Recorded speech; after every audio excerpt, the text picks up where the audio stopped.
నమస్కారం అండి అందరికీ. సుశ్రుత గ్రామీణ వైద్యుల సంఘం యాదాద్రి భువనగిరి జిల్లా 8వ వార్షికోత్సవ సందర్భంగా సమావేశం కావడం జరిగింది. ఈ సమావేశంలో ముఖ్యంగా ఆర్ఎంపీ పిఎంపీల గుర్తింపుకై పోరాటం, ఆడపిల్ల అమ్మను కాపాడుకుందామనే నినాదంతో ముందుకు వెళ్ళడం జరిగింది.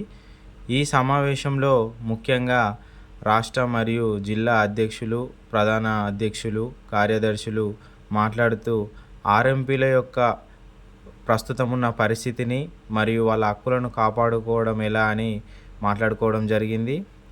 అయితే ఇందులో గ్రామీణ ప్రాంతంలో ఉన్న ప్రజలకు ముఖ్యంగా అత్యవసర పరిస్థితులలో రాత్రి పగళ్ళు సేవలు అందిస్తున్న ఆర్ఎంపీ మరియు పిఎంపీల యొక్క సేవలను తలుచుకుంటూ ఇప్పుడే కాదు గత కొన్ని దశాబ్దాల కాలం నుంచి గ్రామీణ ప్రాంతంలో ఉన్న ప్రజలకు వైద్య సేవలు అందిస్తున్న గ్రామీణ వైద్యులను గుర్తించాలని స్థానిక నాయకులకు విన్నపించడం జరిగింది. ఎవరికి ఆపదొచ్చినా ఏ క్షణాన్నైనా మీరు వెళ్ళి మొదటగా వైద్యం అందించే నిజంగా ఒక వైద్యం అంటే కనిపించని దేవుని మిత్రులు ఉన్నటువంటి మీరందరికీ ఈ ప్రభుత్వాలు అన్ని విధాలా సహాయ సహకారం చేయాలి. కానీ గతంలో మన దివంగత రాజశేఖర రెడ్డి గారు ఉన్నప్పుడు ఈ ఆర్ఎంపీలకు పిఎంపీలకు శిక్షణ ఇచ్చి మీకున్నటువంటి అప్పుడు పరిస్థితుల్లో 429 జీవోను ఇంప్లిమెంట్ చేసే దిశలో ఆయన అనివార్య కార్యాల వల్ల మీ అందరూ తెలుసు, ఆయన మరణించడం వల్ల ఆ 429 జీవో ఆగిపోవడం అయింది.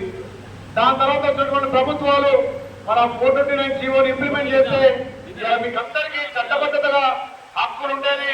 మరి ఇప్పటికైనా మొన్న జరిగినటువంటి ఎలక్షన్ లో ఈ తెలంగాణలో ఆర్ఎంపీలు కానీ పిఎంపీల సేవల వల్ల ఈ ప్రభుత్వం ప్రజా ప్రభుత్వం ఏర్పడిందని చెప్పక తప్పదు. ఎందుకంటే పొత్తులు వేస్తే 24 గంటలు మీరు ప్రజాక్షేత్రంలో ప్రజల మధ్య మీరు ఉంటారు కాబట్టి ఒక ఆర్ఎంపీ డాక్టర్ గ్రామాలలో 100 మంది ఓట్లను ప్రభావితం చేస్తే వాళ్ళుగా మొన్న నేను చూసిన దానికి నిదర్శనం ఆలయాలనే 8 మండలాల్లో ఇబ్బందికరంగా ఉండేవి అవన్నీ మీద మీరు ఈరోజు కూర్చొని మాట్లాడుతున్నాం. సరే, చాలా సంతోషం. ఈ ఆర్ఎంపీ డాక్టర్లకు సంబంధించి మీ సమస్యల మీద మాట్లాడాల్సి వచ్చినప్పుడు ఇది ముఖ్యంగా అంటే గత కొన్ని దశాబ్దాల నుంచి చూస్తే ఎక్కడైనా గ్రామాలలో ఎంబీబీఎస్ డాక్టర్లు అయితే లేకుండా ఈ రోజు కూడా అన్ని గ్రామాలలో ఉన్నారా ఎంబీబీఎస్ డాక్టర్లు? మరి ఆ ఊర్లో ఎవరు ఇవ్వాలి వైద్యం?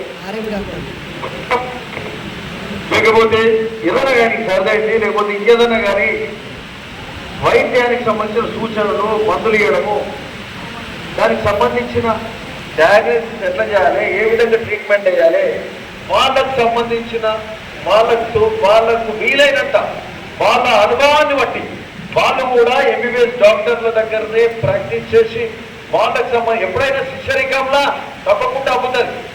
మొత్తం చదువుకున్న దానికంటే కూడా ఒకసారి ఎక్స్పీరియన్స్ తోటి కూడా ఎంతో వస్తారు.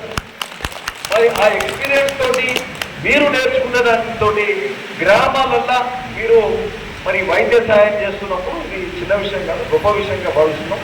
ప్రభుత్వాలు చేయాల్సిన అంశం. ప్రభుత్వాలు ప్రతి దగ్గర మరి ఓ డాక్టర్ను ఏర్పరచాలి.